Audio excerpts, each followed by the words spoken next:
Aprendendo Day Trade, analisando o mercado. Meu nome é Mário Vilas Boas, sou analista CNPI e hoje a gente vai ver como você não deve operar caso você ainda não conheça a tripla confirmação. Primeiro vamos entender o dia de hoje, como é que foi o dia de hoje? Hoje a gente viu um dia, como foi dito, de bastante volatilidade e eu posso até chamar de pegadinhas para os traders, né? A gente viu as commodities, minério de ferro e petróleo operando em forte alta, minério de ferro tendo uma recuperação depois que veio anúncio positivo lá da China, a China querendo voltar a crescer, querendo voltar a ser grande depois que passou todo aquele aperto com a crise imobiliária, Evergrande era uma grande construtora lá que foi à falência, outras também passando bastante dificuldade, isso deixou a China em xeque ali, a China sem aquele ímpeto que ela sempre teve de crescer 5, 6, 7% ao ano, deixando então os investidores com medo da China.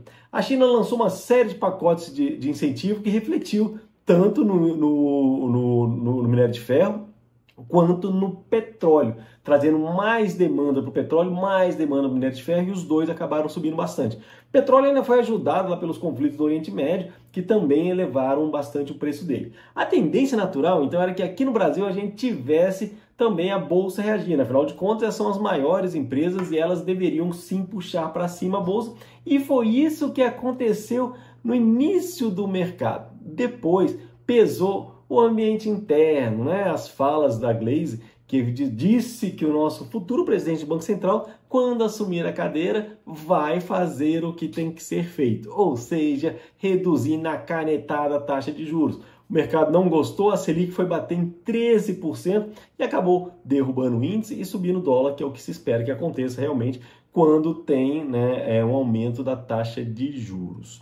Isso acabou enganando aquelas pessoas que achavam que ia subir para sempre, dando uma forte venda perto de uma região de negociação que a gente gosta de operar, e no final acabou dando uma bela compra com uma tripla confirmação, que é isso que a gente vai ver no gráfico. Se você está aprendendo day trade, se você está começando agora, até mesmo se você já é mais avançado e quer entender como que esses setups, como que esses filtros, como que toda essa confluência operacional funciona, te convido a conhecer o treinamento O Jogo por Trás dos Gráficos, que o link vai estar aqui na bio e está com uma condição especial aí nesse mês, então não perde tempo, vai logo lá, clica aqui embaixo para você conhecer. Agora que você viu como que a tripla confirmação funciona, vai lá para conhecer o nosso treinamento e entender esse e outros filtros que a gente utiliza no nosso operacional. O jogo por trás dos gráficos está aí para você exatamente entender como é que a turma opera, o que acontece atrás dos candles. Afinal de contas, não é só de gráfico que vive o mercado, né?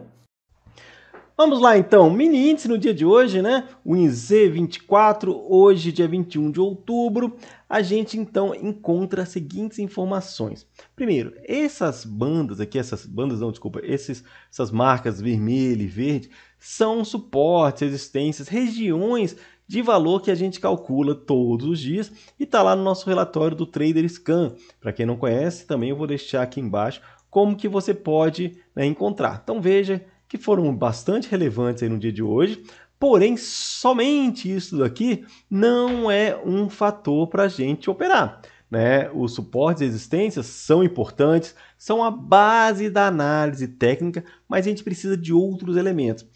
Eu gosto de chamar esses outros elementos da chamada tripla confirmação. O que é isso? O que é a tripla confirmação? Veja que suporte e resistência fala para a gente as regiões de comprar e vender. Às vezes a gente leva umas violinadas, né? Igual foi neste momento aqui, que é logo na abertura. Eu nem operaria a primeira vela, não gosto de operação, né, nessa primeira vela aqui. Na verdade, eu gosto de operar somente depois da abertura do à vista ali, né, ou então no leilão de abertura, que a gente já consegue ter uma noção do que está acontecendo. A gente viu então o índice, ele trabalhando dentro de um range, perto dessas bandas, que são bandas que eu calculo todo mês, a gente faz um alinhamento, afinal de contas a frequência do índice vem mudando, cada mês está ficando diferente, então a gente precisa entender qual que é a frequência. Não adianta você colocar simplesmente a VWAP Band, né, que é muito parecida com isso daqui, se você não entende quando está funcionando ou não. Então a gente viu que logo cedo quase tocou aqui na banda, mas não tinha todas as confirmações, e depois ele faz 3 operações, né, aqui dentro da nossa região, porém somente essas duas últimas aqui teriam as confirmações melhores, né? Por quê? A primeira, a gente encontra fechamento, né, aqui em cima, a gente encontra a banda aqui, que aparentemente seria um bom ponto, mas só tem duas confirmações, e uma região mais abaixo, que seria a nossa marcação. Ou seja, quando a gente encontra mais de um ponto de interesse, a gente sempre procura ser mais conservador. Por quê? O nosso stop fica menor. Dentro dessa operação, o stop tinha que estar abaixo, né, da nossa região aqui, abaixo da mínima. Se eu vou entrar aqui nessa operação, o stop estaria caro, né? A gente teria que utilizar um stop.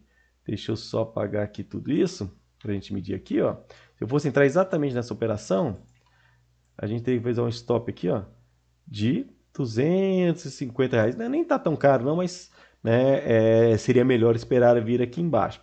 Quando eu tenho já esses três caras, a nossa tripla confirmação, e a gente tem um stop curto, esta operação torna-se extremamente interessante. Banda de volatilidade. Opa, encostou nela aqui, né? Toda essa regiãozinha aqui.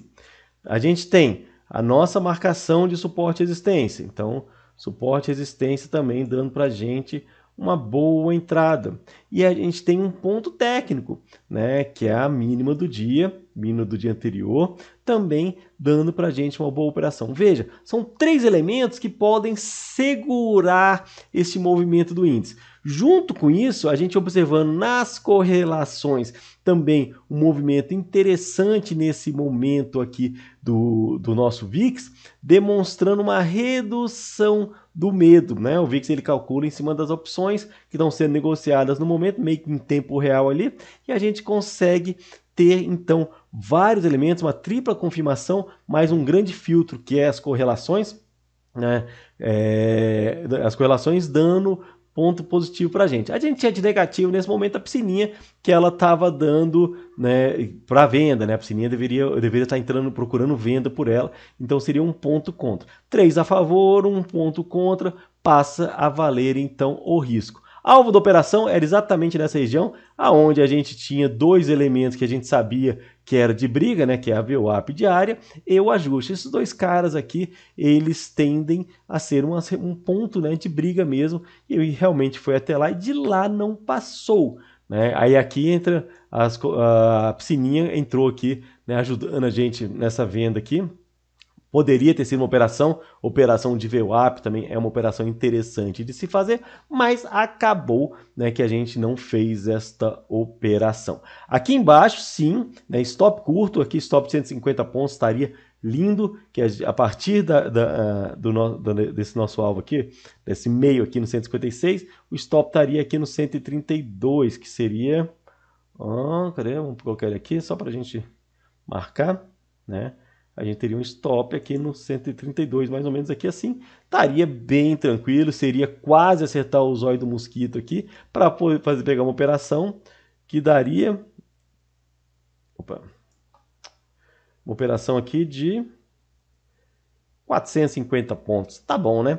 300 pontos é mais que suficiente para você ter um belíssimo resultado aqui no mercado, certo? Todos os dias a gente vai fazer, esse é um quadro novo, é um quadro que a gente está trazendo aqui para vocês, para a gente estar fazendo essas análises, trazer conhecimento para vocês de uma forma simples, prática e dentro do mercado. Você pode acompanhar operações ao vivo lá na sala. Na sala, todos os dias de manhã cedo eu estou ao vivo com vocês também, fazendo essas operações aqui mesmo no YouTube. Então não perde tempo e bora operar juntos. Vamos dar uma olhada também aqui no nosso doletinha, tá? Vamos ver o que o Doletinha aprontou no dia de hoje. Veja só. Dólar, esse cara tá sofrendo aí com todo aquele problema, né, do fiscal, do risco fiscal, com toda essa história do Galípolo, tudo isso que está acontecendo está pressionando o dólar, que chegou a bater a 5.730. Este preço é um preço lá na época da pandemia. Olha só, está quase indo para os 6 e sem chance de aliviar. Então vamos ficar de olho no dólar, a pressão para cima está muito forte, a pressão dele por conta do fiscal está muito forte, a gente viu taxa de juros batendo próximo de 13%, é muita coisa, o mercado está pressionando para que o governo consiga controlar seus gastos, para que o governo consiga ser mais comedido na gastança e assim aliviar as contas públicas. As contas públicas, né, fazem com que o governo precise se financiar, desgaste mais dinheiro, tem que imprimir dinheiro e com isso gera inflação e a gente sabe o que está acontecendo. A gente está vendo no mercado que está complexa a coisa. Então, doleta acabou trazendo essa dificuldade também, não respeitou esse primeiro ponto aqui, que era o 5.700, que estava há vários dias sendo negociado aqui nessa região, né? Vários dias tentando romper o 5.700 sem conseguir, né? Sem obter muito sucesso. Petax fechou no 5.713, é um dado importante aqui, o fechamento da Petax, dado para você levar para os próximos dias, principalmente quem trabalha com análise quantitativa, vale bastante a pena, né, decorar aqui, guardar esse número, porque ao longo dos dias tende a ser relevante. E se você chegou até aqui e ainda não curtiu nem está inscrito no canal, já aproveita para se inscrever, já curte esse vídeo, dá um joinha aí pra gente, porque é isso que valoriza o canal, isso que faz com que a gente crie mais e mais vídeos como esse.